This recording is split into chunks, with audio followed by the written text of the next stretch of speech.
감정적이고 히스테릭한 사람의 특징. 히스테릭한 사람이라고 해서 꼭 나쁜 사람은 아니다. 이들의 내면은 어쩌면 보통 사람보다 더 섬세하고 여리기 때문에 그렇게 될 수 있다. 이런 그들의 내면을 이해한다면 사귀는데 도움이 될지도 모른다. 물론 이 내용은 주관적인 것이니 참고 정도로 보아주었으면 한다.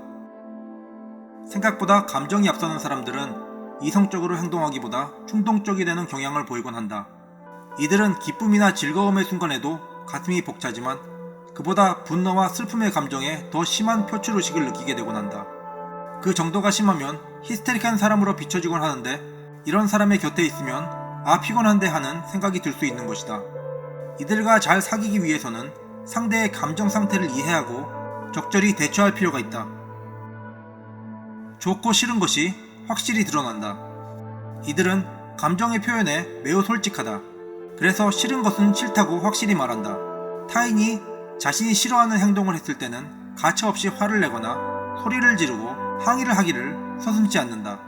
그래서 감정적이고 히스테릭한 사람과 얼마 있지 않더라도 그 사람이 좋아하는 것은 알기 어려워도 싫어하는 것은 금세 알아차릴 수 있는 경우가 많다. 감정적이고 히스테릭한 사람도 의외로 자신이 좋아하는 사람 앞에서는 딴 사람처럼 변하곤 한다. 평소에 타인의 말을 경청하는 버릇이 없음에도 호감이 가는 사람의 말이라면 듣는 척이라도 하며 애교를 부리기도 한다.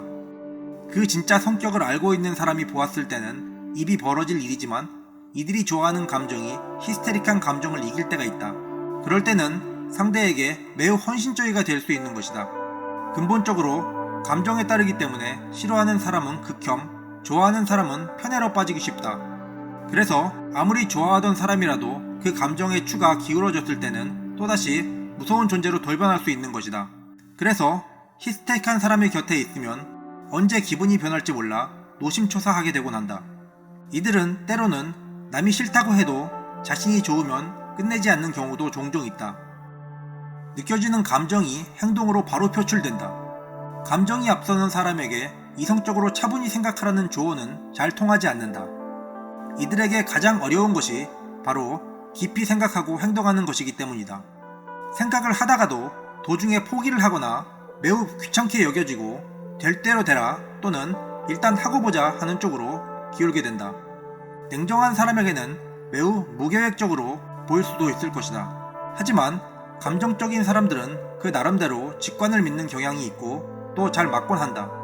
감정에 따라 행동이 앞서는 사람이 곁에 있으면 때로는 성가신 일에 휩싸이게 되곤 할 것이다.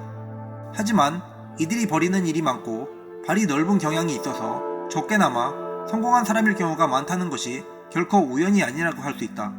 감정이 앞서고 히스테릭한 경향이 있는 사람은 개인 간에도 사회에서도 매우 극단적일 수 있어서 이들에게 잘 맞춰주는 곳에서는 매우 좋은 사람이 되고 거스르는 곳에서는 매우 성가신 존재가 된다.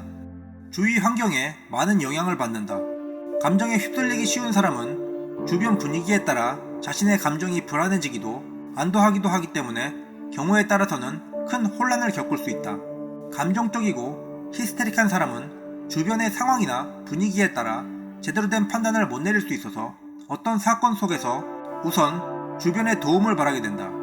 이들은 급격한 변화에 냉정하게 대처하는 능력이 부족해서 특정 분위기에 휩쓸려 안 좋은 선택을 하게 되거나 사기를 당하기 매우 쉽다. 자존감이 강하다. 이들은 스스로가 남보다 못하다고 생각하지 않으려 애쓴다. 그래서 학벌이나 재산, 가계 등 어떤 하나라도 자신이 더 우월하다는 것을 지겹도록 강조하곤 한다. 남들이 자신을 업신여길까 겁이 나고 자신의 외모나 키, 지능, 성격 등에 대해서 깎아내리려는 이야기가 나오면 갑자기 화를 내게 되곤 한다. 모멸감을 느끼는 것을 참을 수 없고 자신이 졌다는 것을 큰 수치로 여기게 된다. 만약 자신이 오해를 한 것이라고 하더라도 스스로가 그것으로 인해 화가 난 것이기 때문에 자신의 행동이 정당시되고 결코 사과를 하지 않는다. 희로애락의 감정이 너무 급격히 바뀐다. 기분이 좋아 보이다가도 아주 작은 말실수 하나라도 갑자기 대노해서 길길이 날뛰곤 한다.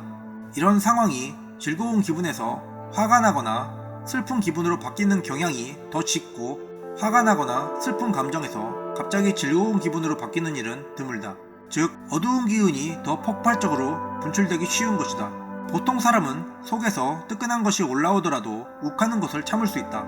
하지만 감정적이고 히스테릭한 사람은 그것을 참아내는 능력이 부족한 것이다.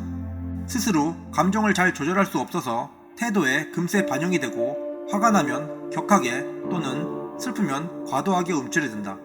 만약 히스테릭한 사람과 언쟁이 붙었다면 혼자서 대처하기보다 여러 사람이 있는 곳으로 유도하는 것이 더 현명할 것이다. 왜냐하면 그 편이 화가 분산되기 쉽기 때문이다. 결국은 자기 마음대로 하고 싶은 것이다. 히스테릭한 사람이 결국은 하고 싶은 것은 자신의 마음에 드는 것만 하고 싶다는 것이다.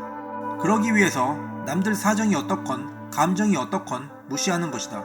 자신이 하고 싶은 것에 충동적으로 매달리고 자신의 감정이 만족을 얻는 것이 목표라 할 수 있다.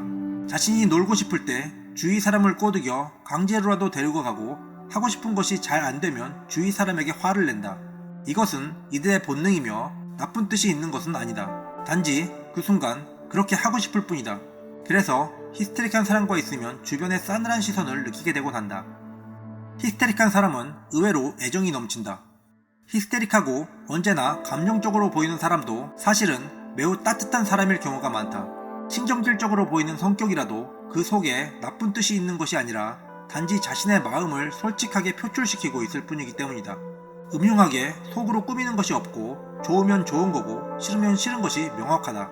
그래서 자신이 마음에 드는 사람, 호감이 가는 사람, 사랑하는 사람에게는 이들보다 더 살가운 사람도 없다. 자신이 사랑하는 감정도 솔직하게 표현하기 때문이다. 이들이라고 언제나 짜증만 내고 있는 것이 아니다. 곤란한 사람을 보면 잘 도와주고 기분이 좋을 때는 분위기 메이커가 되기도 한다.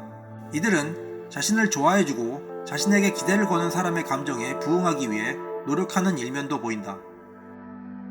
감정적이고 히스테릭해지기 쉬운 상대와 사귈 때에는 우선 상대가 화가 나지 않는 경우를 잘 살펴야 한다. 되도록 화가 나는 타이밍을 피해서 초신을 하는 것이 좋다. 그리고 상대가 초조해하거나 감정적으로 혼란을 겪지 않도록 차분한 스타일을 유지하는 것이 좋다고 할 수 있다. 냉정하게 처신하는 사람이 곁에 있으면 급격한 감정의 변화를 억누를 수 있다. 마음의 변화가 격한, 히스테릭한 두 사람의 친밀한 관계는 상상하기 힘들다. 감정의 변화가 심하고 짜증을 잘 내는 사람도 상대를 속으로 소중히 생각한다. 물론 싫은 사람에게는 차가울 수 있고 좋아하는 사람을 유독 따를 수 있다. 상대가 그런 사람이라고 단정을 내리고 피하는 것이 많은 사람들의 문제이다.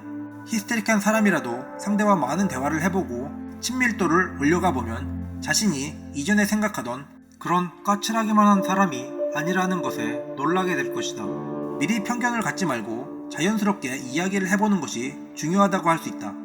어떤 사람을 히스테릭하다고 느끼게 되는 것은 그 사람을 잘 알지 못하기 때문일 수 있다. 그 사람이 어떤 상황인지 어떤 성격의 소유자인지 잘 알지 못하고 꼭 좋지 않은 타이밍에 말을 걸거나 사건을 일으키기 때문일 수 있다. 누구든 감정적으로 좋지 않은 상황은 있고 그때에 건드리면 화가 날 수 있다. 그것이 좀 더 민감하다는 것으로 이해하고 상대를 조금 더 살피는 것이 도움이 될 것이다. 사람이 화가 날 때에는 마음속에도 없는 말들을 내뱉을 수 있다. 분명 그 말을 한 사람도 후회를 하고 있을 것이다. 히스테릭한 사람과 잘 사귀기 위해서는 우선 그들이 하는 나쁜 말들을 진지하게 받아들이지 말고 흘려듣는 요령이 필요하다. 기분이 나쁠 때 하는 말들은 라디오 소리라고 생각하고 큰 의미를 두지 않는 것이 좋다. 잠시 미안해하는 듯한 표현을 해주면 그 화도 금세 수그러든다. 이들과는 맞서 싸우는 것이 오히려 의미 없는 분란을 키우게 된다는 것을 명심하라. 유익하셨다면 구독, 좋아요, 알림 설정 부탁드립니다. 감사합니다.